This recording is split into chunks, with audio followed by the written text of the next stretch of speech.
free yourself from guilt so you can have an easier and smoother day.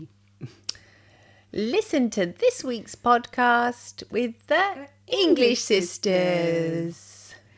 Get real with the English Sisters. We're here in our studio and we're looking forward to this conversation, aren't we? We are, yeah, because it's something that can affect us all, and it has affected me personally, definitely, and I'm sure all of us. Me too. So whereas guilt comes into play, you can live really, well, it can more be stressed something life, as simple can't you? as just thinking like you're not making the bed in the morning, so you feel guilty.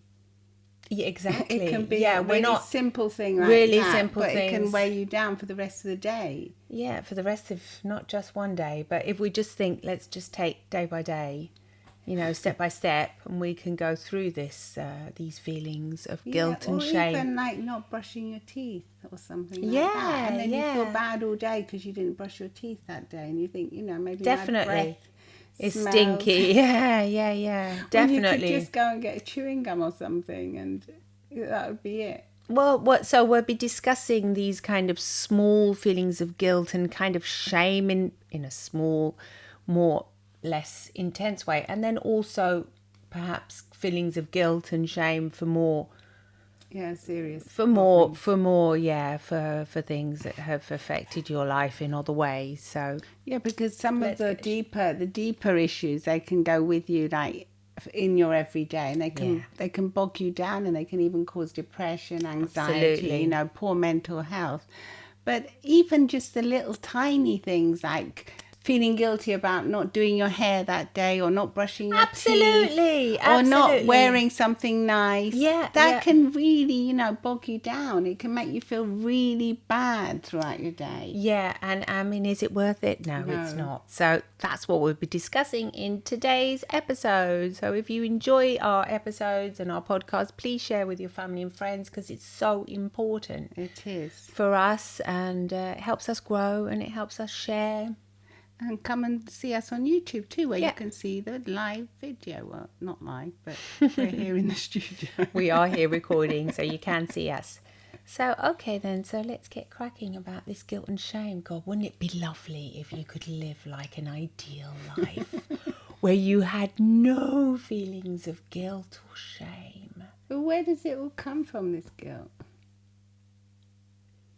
That's a question, $1 million question, isn't it? Yeah. Where does it come from? It comes from our values. Yeah, and our moral compass of how we believe we should what be we running. Believe is, so it also depends on your culture, because a lot of it is culture, values, beliefs. So if you've been brought up in one certain culture, you can have guilty feelings about not cooking, for example, elaborate meals, because in that culture, that's the thing you're supposed to do. Yeah. And you're supposed to be, you're supposed to cook, like 3-course meals. And if you don't, there's guilt. What are you doing? Yeah. You're not you're following the norm and the... Yeah, but even, do you think people feel guilty? Even in every, Even in the Western culture, in the Western cultures, it can be, if you're simplifying your life, for instance, by getting someone to cook your meals for you, or you're having this service that provides you meals. Yeah, that can happen nowadays, can't it? Yeah, you can get stuff. You can get stuff, and you might feel guilty about spending the money, or why can't I do it? Yeah. So why can't I just make... I mean, I remember ages ago when you told me that I had to get a cleaner to help me out. I felt so guilty, because I thought, why can't I just do the cleaning? It's ridiculous. I have to get someone to help me do the cleaning. Was that really a feeling of guilt, or was it just thinking... No, it was guilty. It was wasting money, about wasting money, Yeah, I think when you do have feelings about wasting money, what you have to do is think about the other person. So if you're getting, for example, meal prep or something, what you're doing is you're actually giving somebody else a job. You're actually helping another business. If it's a small business or whatever it is, you are actually helping somebody else. Same case as a cleaner. You're actually helping somebody you're helping them, aren't you? Let's face it, you're giving them a job. If they're looking for a job, you're giving them a job.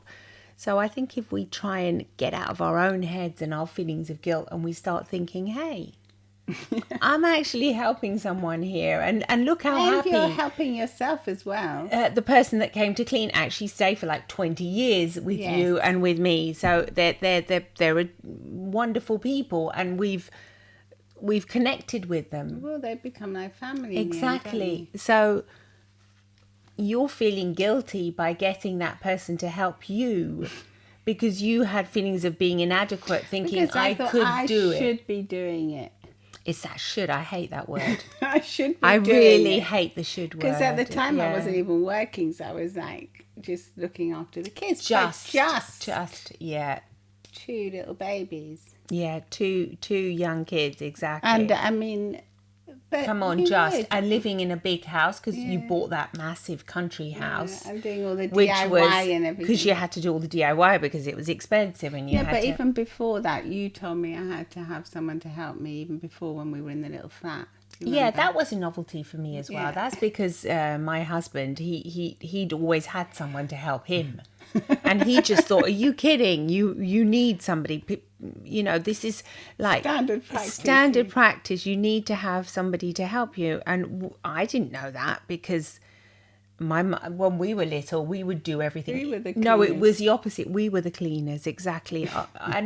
And wasn't Mum happy when she would get a job? Yeah, she was delighted. And we were as well. I remember when I got that cleaning job, cleaning the offices, I was delighted. Yeah, and when I was 16, I got the cleaning that lady's house. I was so happy because for me it was pocket money. It was easy. I remember she would always leave me a chocolate bar or whatever. Yeah, but I thought, how can I get a cleaner if I was a cleaner? Yeah, you're right. Yeah, that's what, yeah.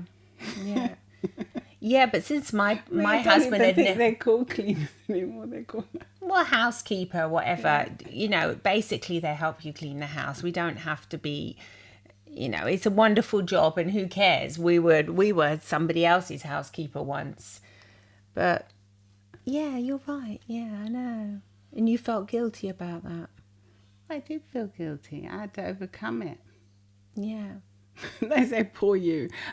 Oh yeah, I mean, poor you. It sounds. Yeah, you're getting a clean. It's the same as feeling guilty about. Do you remember when Mum used to look after the kids, and the mums that worked, they felt so guilty about having to leave their kids and not being with them. Yeah, we know about that. And in the end, if you're enjoying your job, or you need to work for whatever reason, because people need to work, there's no need to feel guilty as well about leaving your child. But there always is that their children were really happy with Mum, as long as you're leaving them in a safe environment.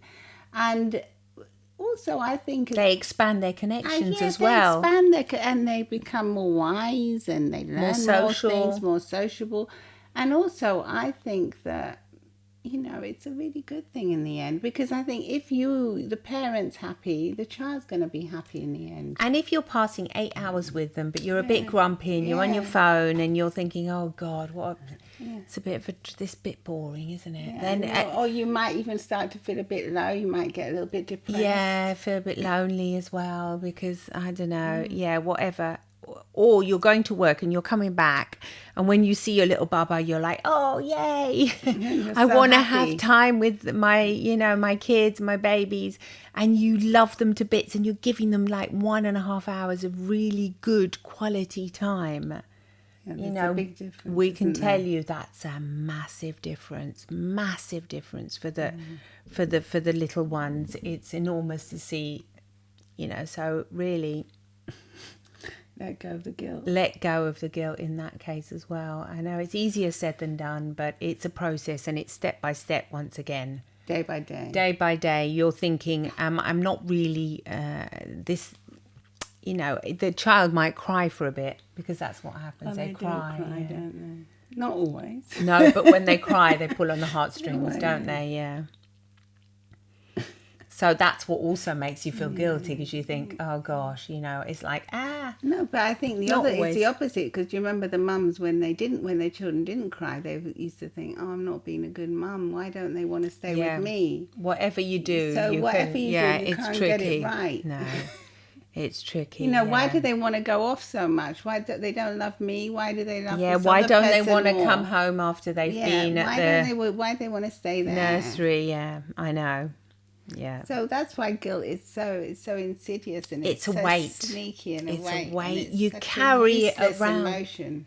Totally. Yeah. If you don't, I mean, sometimes it's useful, obviously. Yes, but if we're you've not done talking something about that. really wrong and Yeah, you have to apologize and make amends. obviously, if you feel guilt because you know that you've obviously done something wrong, but we're talking about that kind of guilt that's just sneaky here. That And it just kind of ruins your life. It ruins your day to day because it's just like useless.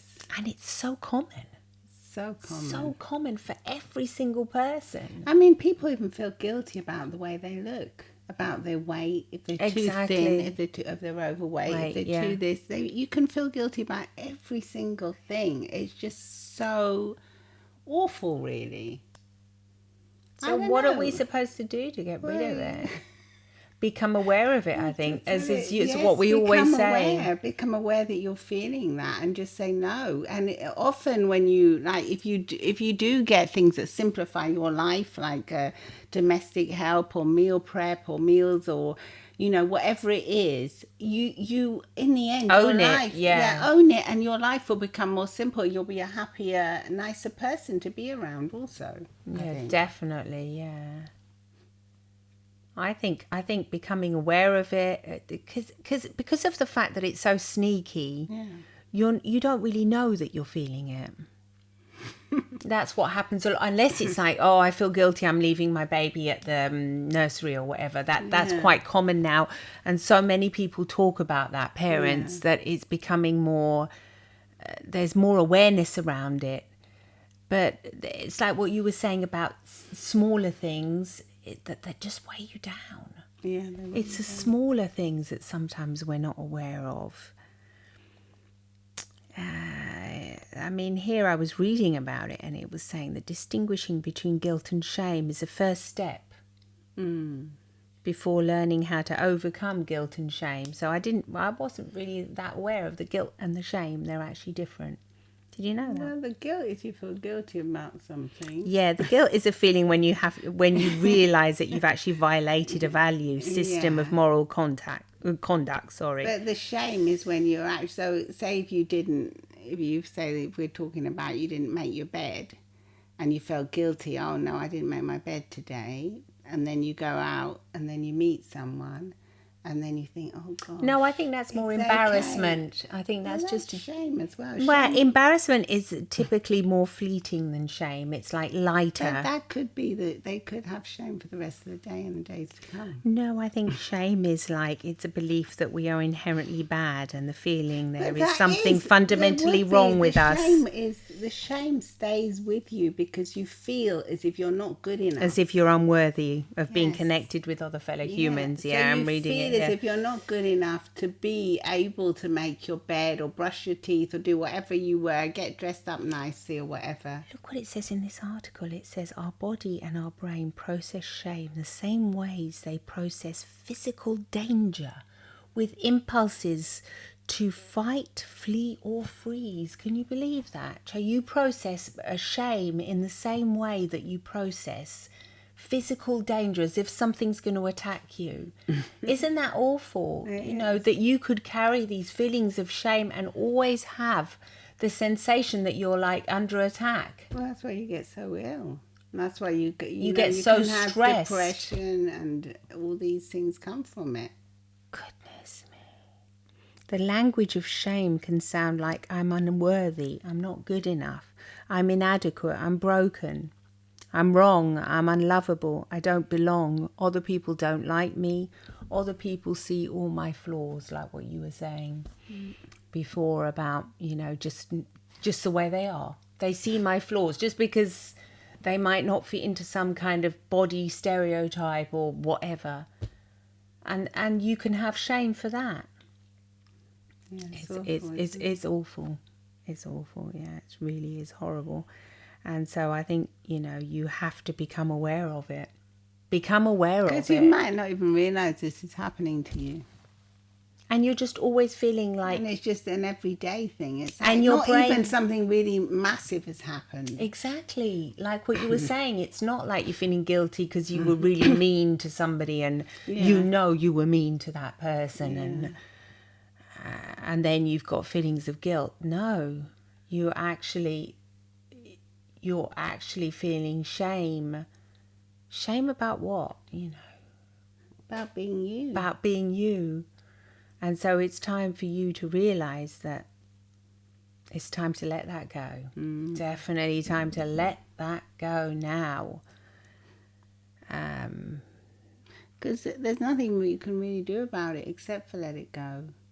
Because it's not like you have to... Well, you can, I suppose. You can apologise to yourself. That's a good thing. You can say, I'm sorry that I've made myself feel this way. Absolutely. That's really good. Yeah, because I don't deserve this. Yeah, apologise to yourself. I mean, those are kind of things that you can also do, like in self-hypnosis. You can close your eyes and, you know, and just say sorry to yourself and... Yeah, give yourself a hug. Give yourself like an inner hug, and you can even, you know, give yourself an outer hug and, you know, and tell yourself that you are worthy. Yeah, you are worthy. You are enough. It reminds me of like what Mum used to say when she used to feel guilty about like not doing the dusting, and that little lady said to the next door neighbour. That lady changed her life. Yeah, and it was such and a silly thing. she changed our lives because she told us about it all the time. Mum would always say it. Dust will be there tomorrow as well. And even if you clean it, it'll come back tomorrow. That's so right. Just leave it. But today will never come back. Yeah. Enjoy today. Enjoy the time you have. And leave that dust and stop fretting about dusting. Yeah, this thing about dusting all the time. Yeah, and that is so true. And she let go of it because I think probably, you know, Mum used to feel guilty and shame that she couldn't do the dusting every day. Because she was so busy doing other stuff. Yeah. That's right. So go in there and say sorry. Say sorry to yourself. Well, apologise. Apologise and maybe think about it. You know, even when you go to bed at night, close your eyes and think about how you've been feeling that day. I think try and do like a little thing. Have I been carrying any guilt and shame around? It's time for me to apologise to my heart and my soul, basically. You apologise. And then move on. Let go. Well, let go, because these are just, in the end, then, I mean, it's pointless, really, isn't it? It's pointless. Like last night. It's not helpful. In my kitchen, there was this massive fly. It wasn't a small fly. It was a really big fly, and it was really bothering me. It was like a horsefly. Yeah. So I got the fly swatter. I was trying to catch it, and then I thought, I was tired. And I don't know, in the end, I just finished what I was doing in the kitchen. I just closed the kitchen door. Luckily, I've got a door, and I thought, it'll just be in there. This morning, it was flying around, buzzing like crazy. And I just thought, all right, I'll just leave the door open. It opens out into the garden. And then I just opened the door, and it just flew away. And I thought, there you go. Just let it go instead of trying to catch it, trying to kill it, trying to... all the effort. It was just so easy the next day just to let it go. So the same way shame and guilt can be like that fly that's always buzzing around, bugging you. And, you know, just open that curtain, open that window and just let it go. Let it go and let it go. And you'll see how you feel in the days and weeks to come. Well, you're going to certainly feel a lot lighter. You'll feel lighter, definitely. You'll feel better. And you'll have more space in your mind for other thoughts. And more creative as well. Yeah, your brain will become like more productive, more creative. You'll just feel lighter. You'll feel much lighter, definitely. Well, let us know if you put that into practice, so letting go. It's always a good thing. Always a good thing. Follow us on Apple Podcasts, Spotify, wherever you get your podcast, and come and listen to us next week again. And also, if you fancy, you can binge on all the past episodes. Yep. Have a little retreat. Have a little retreat, yeah. A mental health retreat. Wonderful. Lots of love. Smiles from the English sisters. Bye-bye. Bye-bye.